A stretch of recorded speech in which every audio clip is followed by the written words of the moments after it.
சந்தோஷ்: ஆமாம், அவளும் அப்படித்தான், அவனும் அப்படித்தான். மற்றவர்களிடம்தான் அவங்க கோபம், ஆத்திரம் எல்லாம்.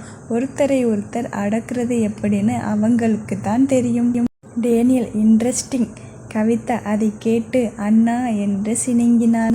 அபி ஓடிச் சென்று கார் எடுக்கப் போக, சந்தோஷ், டேனியல் மற்றும் கவிதா மூவரும் டாக்ஸி எடுத்துக்கொண்டு காரை எடுத்துக்கொண்டு வந்த அபிக்கு டாட்டா காட்டி டாக்ஸியில் கவிதா ஏறினாள். அபி: டி, உனக்கு ரொம்ப திமிர் என்று கத்தினான். தன்னுடைய காரை ஓட்டிக்கொண்டு கிளம்பினான். ஆனாலும் கொஞ்சம் நெஞ்சம் படபடத்தது. மாயாவுக்கு போன் செய்து, டாக்டர் பார்த்தாயா? மாயா: சார், ஒரு 10 நிமிஷம் டைம் கொடுங்க சார். அபி: சீக்கிரம் என்று போனை வைத்தான். அபி ஆபீஸ் செல்லாமல் சந்தோஷ் வீட்டு வாசலில் காருடன் காத்திருந்தான். மாயா: சார், கண்டுபிடிச்சிட்டேன் என்று ஹாஸ்பிட்டல் பெயர் சொல்லி அங்கு வரச் சொன்னாள். அபி: நீ உன்னோட ஃப்ரெண்டுக்கு போன் செய்து வெளியே வரச் சொல்லு. மாயா: எந்த ஃப்ரெண்டு சார் என்று தெரியாதது போல நடிக்க, அபி மாயா என்று கத்த போன் வைத்துவிட்டு கவிதாவிற்கு போன் செய்தாள். மாயா: இம்சை, உன்னோட புருஷனை வெளியே நிற்க வச்சுட்டு உனக்கு உள்ளே என்ன வேலை, போ. கவிதா கண்ணாடி ஜன்னலில் எட்டி பார்த்தாள். பாவமாக ஒரு உருவம் அவள் வீட்டு வாசலில் நின்று கொண்டிருந்தது. நான் வெளியே போக மாட்டேன்னு சொன்னா? மாயா: அம்மா தாயே, கொஞ்சம் கருணை காட்டம்மா. எல்லா பக்கமும் அடி, எனக்கே விழுந்தா உடம்பு தாங்காது. கவிதா: அன்னிக்காக போறேன். மாயா: ரொம்ப நடிக்காதே, போ என்று போன் வைத்தவுடன் வெளியே வந்தாள் கவிதா. கோபமாக அபியிடம் சென்று, என்ன இப்போ? அபி: கார்ல ஏறு. கவிதா: அவர் தப்பா நினைப்பார். அபி பொறுமை தாங்காமல் அவள் கையை பிடித்து இழுத்து சீட்டில் தள்ளி கதவை சாத்தி இவன் டிரைவர் சீட்டில் ஏறி அமர்ந்தான். கவிதா: பொண்ணுங்களை கடத்தினா உங்க மேலே கேஸ் வரும் தெரியுமா என்று இறங்கப் போனவளை இழுத்து அமர்த்தி சீட் பெல்ட் போட்டு விட்டான். அபி காரை நகர்த்தி கொண்டே, ரேப் கேஸும் சேர்த்து போடு. உன்னோட தொந்தரவு இல்லாம 7 வருஷம் சிறையில் இருந்துட்டு வரேன். கொஞ்ச நஞ்சமா என்னை கொடுமைப்படுத்தறே, ஏனடி அவனை கட்டி பிடிச்சே? ஏதோ யோசித்தவன் காரை ஓரமாக நிறுத்தினான். கவிதா: எதுக்கு இப்ப காரை ஓரமா நிறுத்துறீங்க? அபி: சொல்லறேன் என்று அவளுடைய 2 கைகளையும் ஒரு கையால் பிடித்து அவள் தலைக்கு மேல் அழுத்தி இன்னொரு கையால் அவள் கழுத்தை பிடித்து அவள் உதட்டை அவன் வாயால் அழுத்தி முத்தமிட்டான். ஏனோ இதுக்காகவே ஏங்கியது போல அவள் அவன் பிடியில் நெகிழ்ந்து போனாள். அவள் எதிர்க்காததை உணர்ந்து அபி மனதில், ஏங்கிட்டேயே உன்னோட வேலையை காட்டுகிறாயா சொல்லிக்கொண்டு மேலும் ஆழ்ந்த முத்தத்தை கொடுத்து உதட்டை விட மனசில்லாமல் விட்டான். கவிதா கண்ணில் ஆனந்த கண்ணீர் பூத்தது. அபி அவள் கண்ணீரை பார்த்து பயந்து விட்டான். சாரி என்று அவளை விடுவித்தான். கவிதா வேறு பக்கம் திரும்பிக் கொண்டாள். அபி மாயா சொன்ன ஹாஸ்பிட்டல் வாசலில் நின்றான். கவிதாவை அணைத்து கொண்டு உள்ளே அழைத்து சென்று அந்த டாக்டர் முன் நின்றான். அபி: என்னை நினைவு இருக்கிறதா? டாக்டர்: மறக்க மாட்டேன்.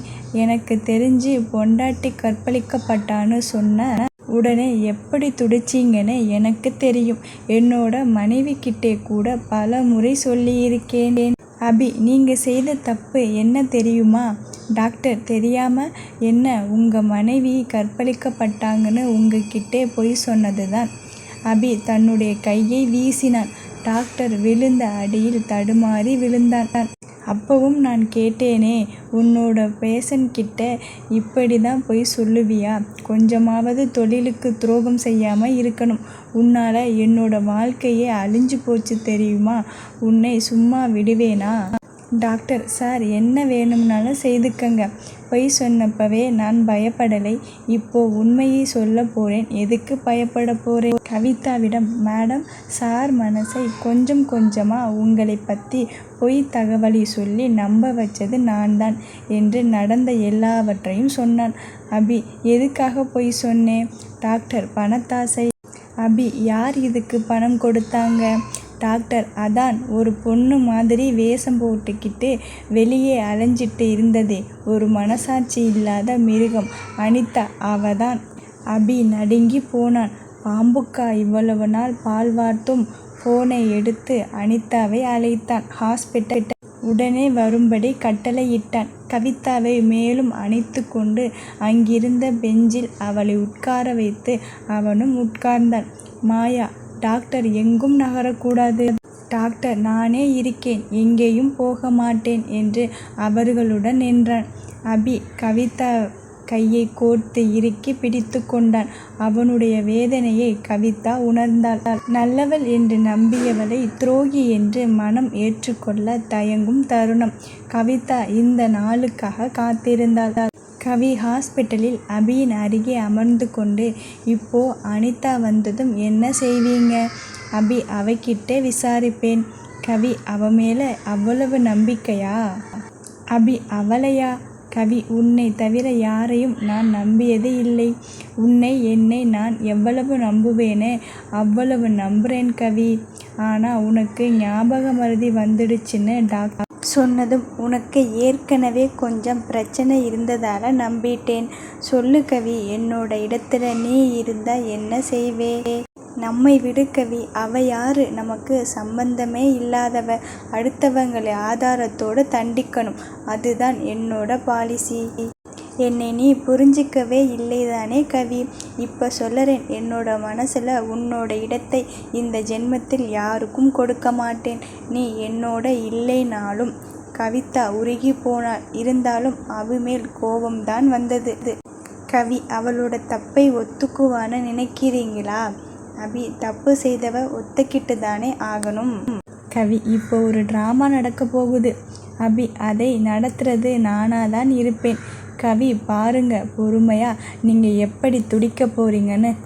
அனிதா வந்ததும் டாக்டரை பார்த்து கொஞ்சம் முகம் மாறினாலும் சுதாரித்து கொண்டாள். அபிக்கு அருகே அமர்ந்திருந்த கவிதாவை பார்த்தாள். அனிதா, யாரையோ உன்னோட நெருக்கமாக இருக்கா? அபி, அந்த டாக்டர் யாருன்னு தெரியுதா? அனிதா, இல்லையோ. டாக்டர், அதை எப்படி என்னை தான் யூஸ் பண்ணிட்ட, உனக்கு எப்படி என்னை நினைவிருக்கும்? அபி, இப்போ அனிதாவுக்கு பழைய நினைவு எதுவும் இல்லை. நீங்கள் ஒரு நல்ல ஃப்ரெண்ட் டாக்டராக பார்த்து அவளுக்கு பழைய நினைவு வர வைக்கணும். எனக்கு உண்மை தெரிஞ்சாகணும். இல்லைனா நீங்கள் மற்றும் உங்கள் குடும்பத்தோட நிம்மதி பாழாக போயிடும். டாக்டர், என்ன சொல்லுறீங்க? அபி, மாயா விளக்கமாக சொல்லிடு. அபி, கவி, போகலாம் வா என்று அவள் கைப்பிடித்து கொண்டு நகர்ந்தான். அனிதா, அபி நில்லுங்க, என்னை இப்படி யார்கிட்டையோ ஒப்படைச்சிட்டு போறீங்க. அபி அனிதா அழைத்த விதத்தை பார்த்து சிரித்து, ஏன்னு உனக்கே தெரியும் என்று நகர்ந்தான். அனிதா, வேண்டாம், எனக்கு பயமா இருக்கு, என்னை கூட்டிட்டு போங்க அபி ப்ளீஸ். அவளை இருவர் பிடித்ததால் தவறி விழுந்தாள். அவளுக்கு வலிப்பு வந்தது. அபி அவளை பார்த்து பதறி அனிதாவிடம் சென்றான். கவி வாய்விட்டு சத்தமாக சிரித்தாள். நான் சொன்னேன் இல்ல. அபி சுதாரித்து அனிதாவை விட்டு நகர்ந்து கவிதாவிடம் சென்றான். மாயாவிடம் என்ன தேவையோ அதை பார்த்துக்கோ என்று சொல்லி கவிதாவை அணைத்து கொண்டு ஹாஸ்பிட்டல் விட்டு வெளியே சென்றான். கவி, அனிதாவுக்கு ஒன்றுன்னா ரொம்ப துடிக்கிறீங்க. அபி, ஏன்னா அவளுக்கு இந்த நிலை என்னால் தான் வந்ததுன்னு ஒரு குற்ற உணர்ச்சி தான். கவி, அந்த குற்ற உணர்ச்சி வீட்டில் அவளை கொண்டு போய் வச்சுக்கிற அளவுக்கு இருக்கையிலே. அபி கவிதாவின் கேள்வியில் நடுங்கினான். கவி, என்னை விட்டு போகாமல் இருந்திருந்தா இப்போ நீ சொல்லற எந்த தப்பும் நடந்திருக்காது. கவி, ஓ, அதுக்கும் நான் தான் காரணமா? அபி, எனக்கு தெரியலை கவி, நான் என்ன தப்பு செய்தேன்னு. ஆனால் நீ திரும்ப வந்ததும் என்னோட வாழ்க்கை முழுசும் தப்பாகவே செய்து இருப்பேன் போல இருக்கு. கவி, கவலைப்படாதீங்க, நான் திரும்ப போயிடுறேன். அபி அவள் கையை பிடித்து, கவி, இப்போ நான் சொல்லும் இடத்துக்கு போகணும். அபி, நீ எங்கே போகணும்னாலும் உன்னோட நான் வர தயாராக இருக்கேன்.